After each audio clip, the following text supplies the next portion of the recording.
gente! Começando Hora do Enem aqui pela TV Escola, o programa que vai te dar aquela força para as provas nacionais do ensino médio no final do ano.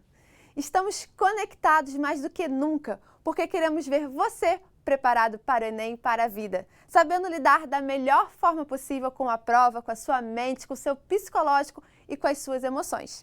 Queremos ver você indo muito além dos conhecimentos gerais necessários para o exame do ensino médio, que liga você ao ensino superior.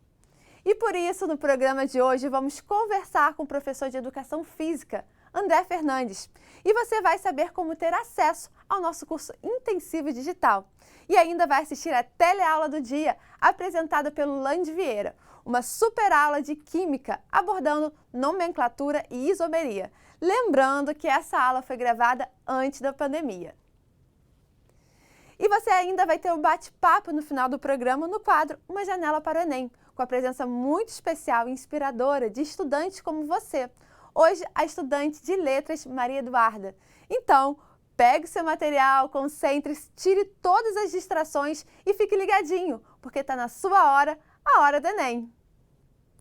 E na nossa conversa de hoje, o professor de Educação Física, André Fernandes, dando dicas para a gente. Tudo bem? Bem-vindo, André!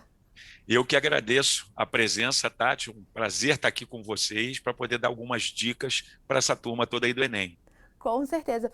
Professor, a gente vai falar sobre posição de coluna, que é tão necessário, né, para quem está estudando e justamente para prevenir. Quais são as dicas? Olha, a coluna vertebral, ela tem o que a gente chama de curvas fisiológicas. O que são essas curvas fisiológicas? São curvas naturais da coluna.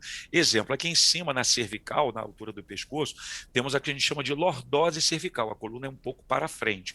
Ao meio da coluna, nós temos ali a que a gente chama de cifose torácica, que é uma curva um pouquinho para trás, que algumas pessoas até, quando a pioram, ficam corcundas. Sim. E mais embaixo, na altura da lombar, ali próximo ao quadril, temos a lordose lombar, que é uma curvazinha um pouco para frente. Essas curvas, elas têm que existir na coluna.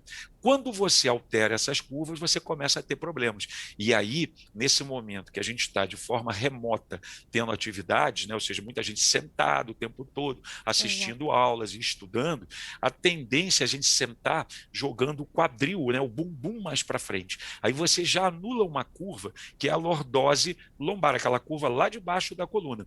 Com isso, já começa aquelas dores na região lombar, possibilidade de hérnia de disco, entre uma série de outras alterações. E aí, com a alteração dessa curva, o que o pessoal faz? Como eu jogo meu quadril para frente, eu quero, então, o quê? Jogar meu corpo para frente. Aí eu altero a outra curvatura, ou pioro ela, que é a curvatura da lordose cervical. Aí eu projeto a cabeça para frente. No final da história, eu acabo alterando as três curvas, causando uma série de danos na coluna a longo prazo, mas a curto prazo eu começo a ter dores. Então, qual é a dica? Procura sentar com o bumbum colado lá atrás na cadeira. Se você estiver numa cadeira, fique bem colado lá atrás. E se caso você resolva estudar deitado, que hoje está sendo comum nesses ensinos remotos, que você fique na postura lateral da coluna, ou seja, deitado em decúbito lateral, com a cabeça alinhada ao redor do corpo, alinhada junto com a coluna. E se não, deitado, obviamente que a gente chama de decúbito dorsal, né, fazendo com que você fique totalmente apoiado sobre o colchonete, não botando a cabeça nem muito alta, nem muito baixa. Ou seja, preservando essas curvas naturais da coluna. Não fazendo isso, você vai ter dor de coluna. Quero te agradecer demais pela presença da Hora do Enem e eu te espero mais vezes aqui com a gente. Eu que agradeço e com certeza estarei voltando. Obrigada. Gente, estamos falando com o professor André Fernandes, de Educação Física, dando várias dicas aqui para o seu corpo estar, olha, com tudo bem, tudo certo na hora do Enem. Vamos falar do nosso curso de apoio de revisão intensiva, que reforça o conteúdo que você assiste aqui na Hora do Enem. Está disponível para todo o Brasil. Para mais informações, acesse o nosso site e saiba como aderir a esse curso que você pode estudar de qualquer lugar, sozinho, em grupo, contando ou não com a ajuda de professores. E esse material, gente, é bem intuitivo, prático e dinâmico, porque estudar não precisa ser chato. Essa é uma parceria da TV Escola, Colégio 24 Horas e QG do Enem, disponibilizando uma plataforma de curso modular totalmente digital para você estudar diariamente através de centenas de videoaulas especiais, além de exercícios, material de apoio, mini simulados inteligentes e uma completa estrutura de aprendizagem. Trabalhando os conteúdos mais cobrados nas provas e tendo como referência as habilidades, que facilita a compreensão de todo o material. Isso para te levar ao caminho mais rápido para o seu sonho. E para entrar agora mesmo no ritmo das aulas, o nosso querido Lande Vieira vem aí, apresentando a teleaula do dia, uma super aula de Química, abordando nomenclatura e isomeria. Lembrando que essas aulas foram gravadas antes da pandemia. Então, é com você, Lande! Hora do Enem no ar e hoje o assunto é Química. Bom, agora sim chega mais professor Marcos Enes, moleque! E aí, galera? Fala, Lande. Beleza? Monstro. Prazer estar aqui de novo, cara. O prazer é todo nosso, Tamo aí, professor. tô na área de novo. Muito bom estar aqui mais uma vez com vocês. Então bora lá. Hoje, Química Orgânica. Dá uma recapitulada pra galera que tá em casa. Então, a química orgânica é uma das grandes áreas da química. A gente tem a química geral, a físico-química, a química inorgânica e a química orgânica. Beleza. Na verdade, a química orgânica vai ser basicamente a química que estuda os compostos de carbono. A gente tem uma grandeza, uma variedade enorme nesse pequeno elemento que faz apenas 4 ligações. E a gente tem milhões, é da ordem de milhões, cara, milhões de compostos, só os catalogados, fora os que a gente ainda não conseguiu observar, né, que estão por aí e a gente ainda não observou. Então, eu acho a química orgânica bonita demais. Com a simplicidade lá de 4 tijolinhos, né? O carbono faz 4 ligações e você tem 4 possibilidades. São 4 arranjos diferentes. Com esses pequenos 4 arranjos diferentes, você consegue a infinidade de compostos. Acho isso muito poético. Então, dentro da Química Orgânica, quais são os pontos que hoje a gente vai destacar, professor? A parte de funções orgânicas é muito importante. Cara, assim, são questões muito simples, questões muito fáceis de você pegar. Geralmente o Enem vem com um texto motivador e depois ele coloca uma molécula e pergunta qual é a função orgânica que está contida naquela molécula. Então é o cara olhar para a molécula e ver aqui tem um fenol, aqui tem álcool, cetona, aldeído, ácido carboxílico. Então é papum, é como se fosse um jogo do mico. Sabe qual é o jogo do mico que você tem que fazer os pares? Então é associar a função a o seu respectivo grupo funcional, que é o conjuntinho de átomos que vai caracterizar aquela função, sacou? É como se fosse uma característica da função. A característica dessa é ter um hidroxilo aqui, uma carboxila aqui, sacou? E é só fazer essas associações. As questões são muito rápidas. São questões que duram em média 15, 20 segundos. Bom, eu vi que você separou ali uma revisãozinha maneira para a questão que você trouxe hoje. Tá certo? Com certeza, com certeza. Então, partiu fazer essa revisão? Vamos embora, partiu. Você lembra o nome de algum composto orgânico? Você tem um nome aí de cabeça? Algum? Vou colocar aqui. Vou colocar um nome avulso aqui, ó. Vou colocar aqui nesse cantinho. Vamos colocar 2-metilpentano. Feio, né? 2-metilpentano, feiaço, né? Só que o lance é o seguinte, Lande. A gente pode quebrar esse nome em 4 partes. Aqui o 2-metil, o pente, o an e o a. Quebrei em 4 partes. 90% dos nomes de química orgânica seguem essa dinâmica aqui. E os que não seguem têm um formato diferente, mas ainda seguindo essa dinâmica aqui. Não necessariamente nessa ordem. Entendi. Beleza? Então é o seguinte, você primeiro vai ter esse 2-metil é relativo ao quê? A uma ramificação. O 2 eu estou localizando. Onde é que ela está na cadeia? Onde é que ela se situa? Está no carbono 2, 3, 4, 5, beleza? Então, aqui eu coloco a primeira ramificação, que é essa primeira parte do quadrão. Eu tenho radicais que são metil, etil, propil, e quando ligados à cadeia, eles viram ramificações. Você tem toda uma cadeia e partes para fora desse grupo principal que vão ser chamadas de ramificações. Beleza, tem ramificação metil, etil, propil, enfim. Mas por que o nome é metil? Et, prop, aí a gente já pula pro prefixo. Essa parte aqui, o pente, esse nome que eu desenhei aqui, essa parte do pente está indicando que nossa cadeia tem 5 carbonos. Por que 5? Para 1 carbono, o prefixo é met. Para 2, et. Para 3, prop. Para 4, but. Para 5, pente. E aí eu dei uma pulada aqui pro 10... Já maroto para a questão que a gente vai resolver hoje. Então, para 10 é DEC. Beleza? Perfeito. Coloquei o EN ali, mas é prefixo DEC. Tranquilo? Beleza. Depois, os infixos. Aqui é que eu tinha que ter colocado. Agora eu coloquei o EN ali. Então é isso aí. Então, o infixo é de acordo com o tipo de ligação que você tem entre os carbonos. Tá vendo o AN aqui? O AN está indicando que a gente só tem ligação simples entre carbonos. AN, ligação simples em ligação dupla e in, ligação tripla, beleza? An, en, in. E o O, esse grupinho aqui, esse finalzinho, indica qual é a função orgânica que está sendo trabalhada. Na verdade, aqui o O indica que é um hidrocarboneto, ou seja, é um composto que só tem carbono e hidrogênio. apenas, mais nada. Então eu coloquei mais 2 aqui, ó. Quando a gente tem o ol, por exemplo, etanol. Manja? Etanol. Etanol é o quê? Álcool etílico. É um álcool, ó. Terminação ol representa a função álcool. E aí, qual é o grupo que você vai olhar para a molécula? Opa, tem um álcool. Essa molécula é um álcool. É isso aqui, ó. É uma hidroxila ligada a, deixa eu complementar aqui, ó, a um átomo de carbono saturado. Beleza? Agora ficou show, ó. Ah, ficou até o formato de coração ali, coisa linda. Então, ó, é uma hidroxila ligada a um carbono saturado, ou seja, um carbono que só faz ligação simples. Beleza? Beleza. E aí, outra função. Esse agregado de átomos aqui, carbono, dupla O, simples OH, isso aqui é um grupo chamado de carboxila. E ele caracteriza a função ácido carboxílico. Todo ácido carboxílico, ácido etanóico. O ácido etanóico a gente tem aonde? No vinagre. É o ácido que tem 2 átomos de carbono só. Etanóico ou ácido acético, tanto faz. E o oico, tá vendo? Ácido etanóico. Se ligou? Vai ser a terminação para ácido carboxílico. Beleza? Então, claro, eu resumi pra caramba. Isso aqui foi só o packzão, papum, pra gente conseguir safar na questão. Beleza? E aí, vimos nomenclatura. Agora, o grande lance é isomeria. Essa é a parte central da nossa questão. Qual é o esquema? Isomeria é o seguinte, se eu chego para você e falar assim, Lande, eu tenho um composto com fórmula molecular C2H6O, beleza? C2H6O, eu posso montar 2 possibilidades. Eu posso colocar isso aqui, ó. Posso colocar 3 carbonos aqui, 2 carbonos, 3 ligações, já para 4, beleza. Isso é um éter, porque eu tenho um oxigênio como um heteroátomo, ou seja, é um átomo diferente de carbono dentro da cadeia. E eu posso fazer isso aqui também, ó. Além dessa molécula, eu posso desenhar essa, ó. Aqui.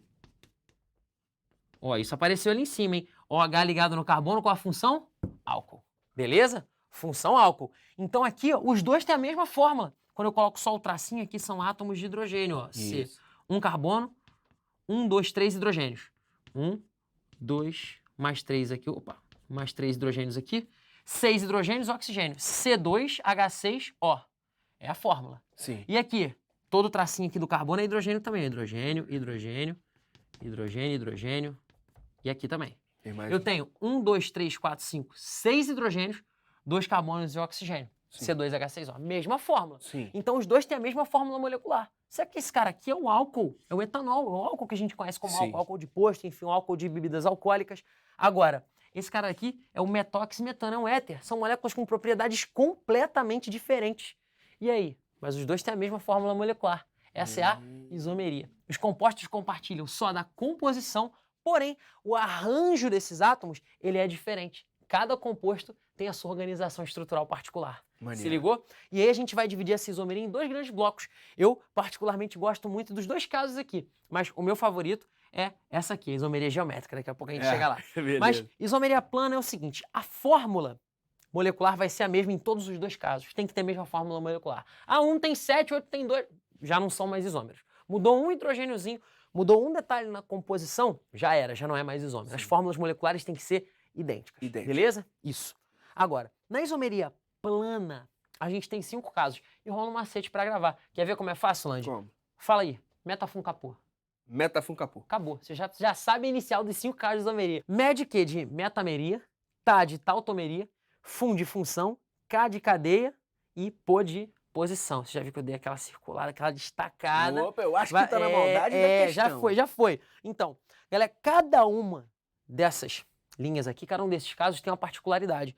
Na isomeria de posição, os compostos têm a mesma fórmula molecular. Só vai mudar na estrutura a posição de algum grupo, ou de um grupo funcional, de uma ramificação, ou seja, as 2 cadeias são muito parecidas, só que vai mudar só a posição de um grupinho. De um grupinho? Um grupinho. E isso, cara, isso... Daqui a pouco vai vir um detalhe da natureza. A gente vai falar das abelhinhas. Meu irmão, não é brincadeira não, é de ficar de queixo caído. Daqui a pouco. Vamos lá. Então, isomeria de posição muda a posição de algum grupamento dentro da molécula. Uma ramificação, uma insaturação ou grupo funcional. Isomeria de cadeia.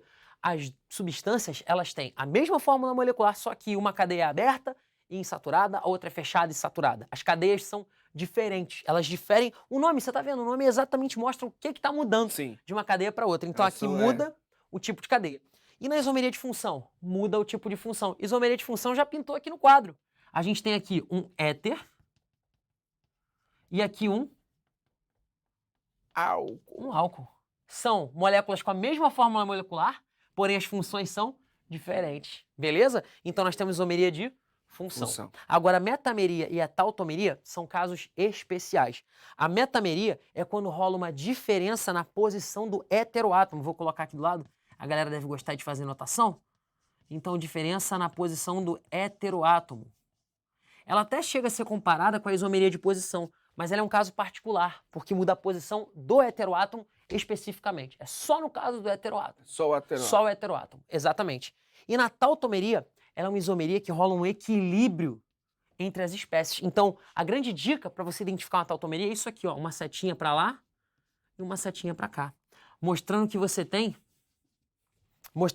um equilíbrio, reagente virando produto e produto virando reagente. Mas só vou dar uma passada porque esse não é o foco da aula de hoje. E aí, passando rapidão, isomeria espacial, a isomeria geométrica, que a galera conhece muito como cis-trans, e a isomeria óptica, que é caracterizada pelo carbono quiral. O que é esse carbono quiral? Carbono quiral vai ser um átomo de carbono ligado a 4 grupos diferentes. Você tem o átomo de carbono, e aí está ligado a um hidrogênio, a um CH3, a um flúor e a um cloro. São 4 grupos completamente diferentes. Então, o que rola aqui na isomeria óptica é a presença desse carbono quiral. E isso tem propriedades como consequência muito interessantes. Por exemplo, uma amostra que tenha esse carbono quiral, ela possui o que a gente chama de atividade óptica. E ela pode desviar a luz para direita ou para esquerda, ou até mesmo nem desviar. Enfim, são resultados experimentais. Quem desvia para a direita é um composto classificado como destrógeno. Quem desvia para a esquerda é classificado como composto levógeno. Mas não dá para você olhar para a molécula, ah não, isso aqui é um composto destrógeno. É só experimental, tem que ir lá no laboratório, botar a luz polarizada e ver se desvia para a direita ou para a esquerda.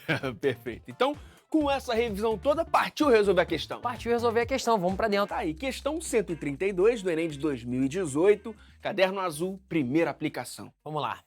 As abelhas utilizam a sinalização química para distinguir a abelha rainha de uma operária, sendo capazes de reconhecer diferenças entre moléculas.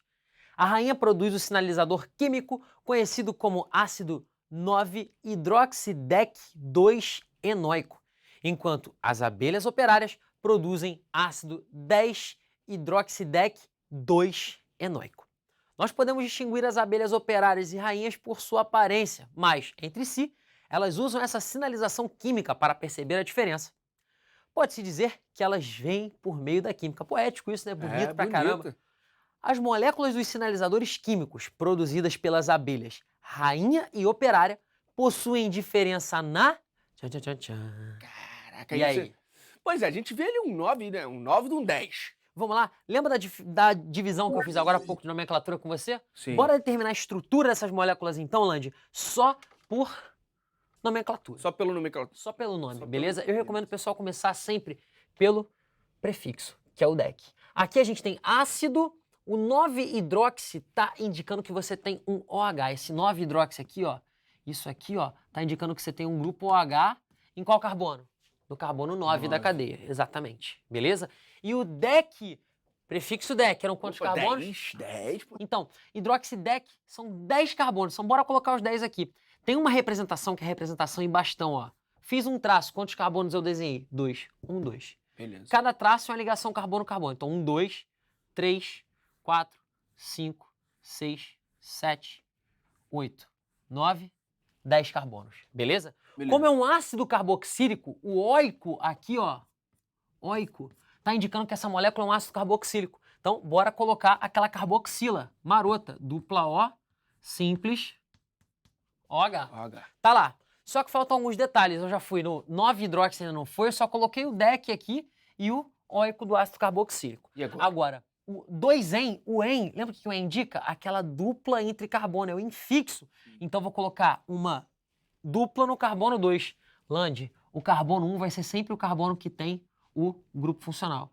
Carbono 2 já começa a contar do lado dele. Carbono 1, carbono 2, 3, 4, 5, 6, 7, 8, 9, 10. Beleza? Cada pontinho desse, como você falou. Cada pontinho é um átomo de carbono, beleza? E cada traço é uma ligação carbono-carbono. Uhum. E aí, como eu tenho 2-en, tá indicando que no carbono 2 eu tenho o quê? Um en, uma ligação dupla entre carbonos. Então, do 2 pro 3, aqui, ó, chama uma ligação dupla aqui, ó. Pronto, acabou. Agora faltou só o 9-hidroxi. Chama lá no carbono 9, tá aqui o carbono 9, que a gente coloca?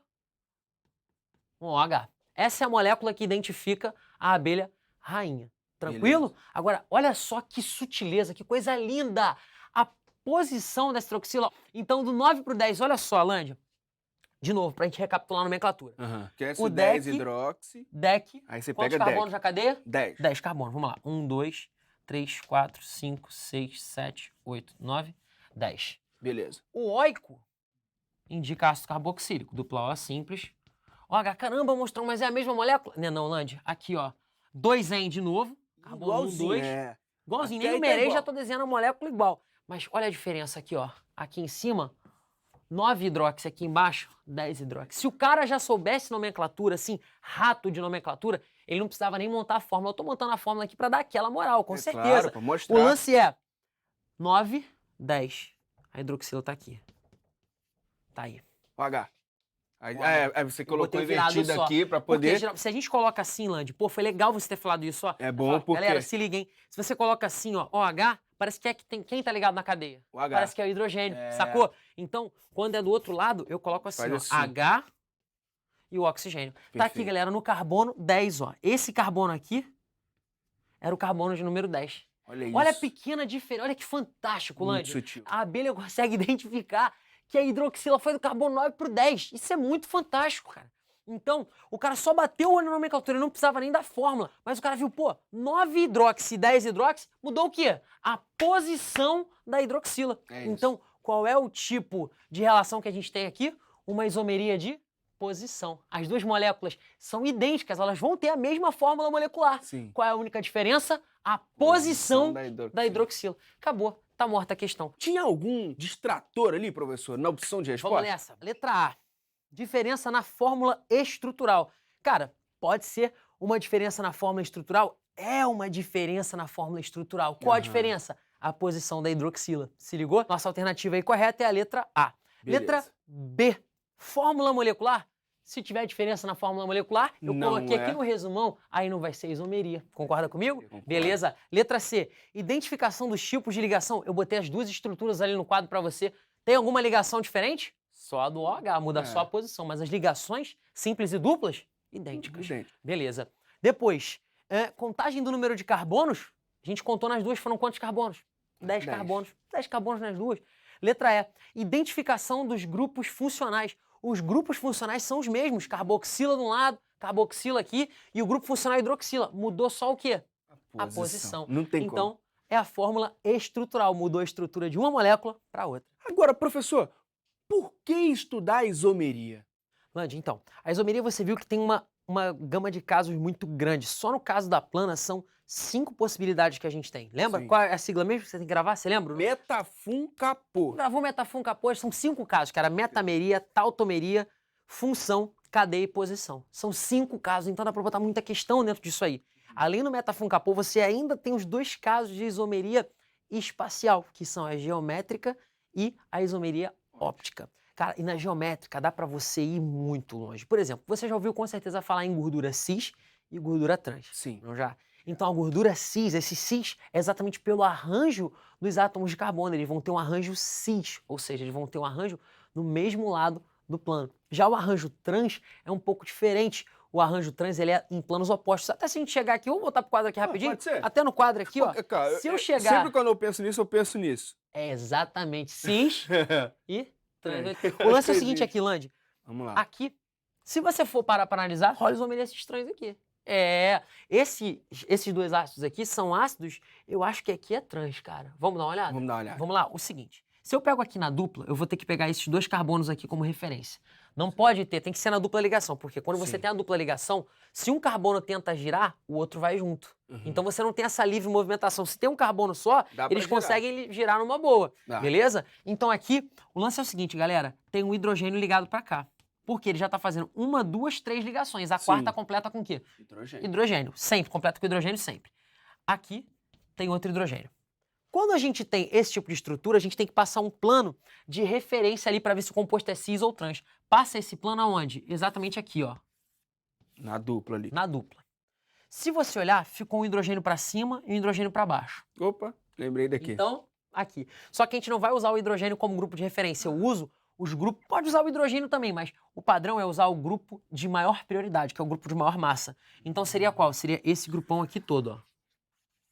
Esse grupo, em maior relação ao massa nosso porque- plano, tá onde? Tá para baixo. Sim. Tem maior massa por quê? Porque tem mais elementos. Aqui tem 1, 2, 3, 4, 5, 6, um monte de Vários. carbono, Aham. beleza? Então, com certeza, a massa é maior do que a do hidrogênio, Sim. que é um só. E aí, o outro grupo tá para onde aqui, o outro grupo? Pra cima. Então, volta para aquele desenho seu. Cis ou trans? Aqui é trans. Você Show tá de bola. demais, hein, mano? É, tô- Então, aqui a gente já pode colocar que esse grupo seria um grupo trans. E aqui em cima também, porque tem o mesmo arranjo, ó. Hidrogênio para cima aqui, hidrogênio para baixo, chama no plano, grupo de maior prioridade. Para cima, tá para baixo. Como é que é a mãozinha? Trans. Sacou? Pô. Então a gente podia até, na própria questão que a gente fez, brincar aí com os isomerias trans. E acontece muito ácido. Então o ácido graxo que forma lá a gordura, se ele for um ácido carboxílico de cadeia longa, ácido graxo, cis, ele vai formar a gordura cis. Se ele for um ácido graxo trans, ele vai formar a gordura trans. Se ele for um ácido graxo saturado, ele vai formar a gordura saturada. Então, gordura cis tem a estrutura cis, gordura trans nas ligações duplas tem a estrutura em trans e a gordura saturada não tem essas duplas ligações, seriam só ligações simples.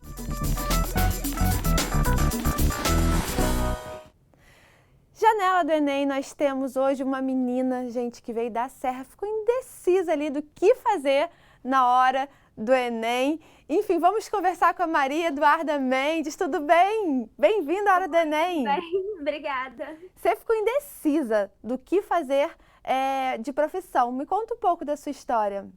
Isso, então, quando eu estava lá no primeiro ano do ensino médio, eu tinha 15 anos, 16 anos, era bem nova, eu não sabia o que eu queria, assim, eu queria medicina, alguma coisa na área de biológicas, de saúde, e aí eu falei, não, eu vou fazer medicina, porque é uma profissão renomada, conhecida, e aí eu falei, não, é isso que eu quero fazer. E aí no ano passado, que eu me formei em 2019, aí no ano passado, eu conversei com os meus pais e falei, não, eu quero fazer um pré-vestibular para eu tentar a medicina numa faculdade federal, né? E aí eu fiz, durante todo o ano de 2020, um pré-vestibular. Só que quando foi chegando no final do ano, assim, com tudo que aconteceu, a pandemia e o adiamento do Enem, eu falei, não, acho que não é isso que eu quero. Era uma coisa que eu faria mais para agradar os meus pais do que a mim mesma. E aí eu falei, tem uma coisa que me interessa, que seria letras, que é voltada, né, para essa área de...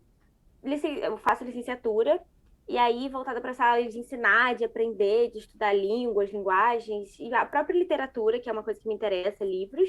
E aí eu falei, por que não unir o útil ao agradável e tentar passar? E aí, quando saiu o resultado do Enem, o SISU, aí eu falei, não, eu vou tentar, eu tenho uma nota que é suficiente, que eu vou passar, assim, numa boa colocação, e aí eu consegui e acabei passando para o UFRJ, né? Muito bom, parabéns! Bom, e qual é a dica que você dá para esse aluno que vai estar fazendo essa prova, né? Está ainda meio indeciso de qual profissão seguir e até também está nervoso com a prova, né? Porque ela é o maior, é a fase realmente que você está ali para estudar para o seu sonho. Então, assim, a maior dica que eu tenho é que o nervosismo é normal.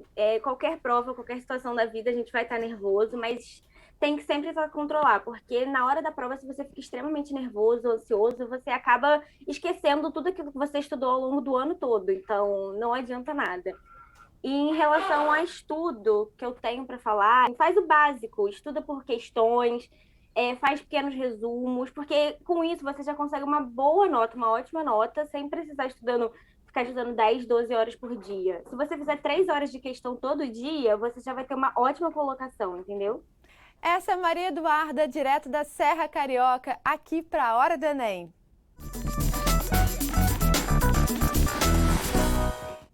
Chegamos ao final do programa de hoje, unindo conteúdo, orientação, dicas e muito apoio para você. A Hora do Enem permanece ao seu lado. Estamos aqui segurando as suas mãos e te conduzindo para um futuro melhor. Faça a sua parte, porque nós acreditamos em você e no seu potencial. Estamos com o WhatsApp da Hora do Enem para você dar sugestões, tirar dúvidas e participar conosco da Janela do Enem. Nós queremos te ver e contar a sua história aqui na TV Escola. Será uma honra te receber aqui. Marque também a gente nas redes sociais, #Hora do Enem. E para maiores informações do nosso curso intensivo multiplataforma, acesse o site www.uefrj.br. www.horadoenem.org.br. E siga em frente, porque é preciso recuperar o tempo perdido, é hora de ter confiança, é hora de estudar. Confie em você, tenha fé, acredite. Nós estamos sempre aqui conectados e cada vez mais juntos, pois essa é a sua hora, a hora do Enem. Gente, até amanhã, bons estudos e a gente se vê com muito mais Hora do Enem para vocês.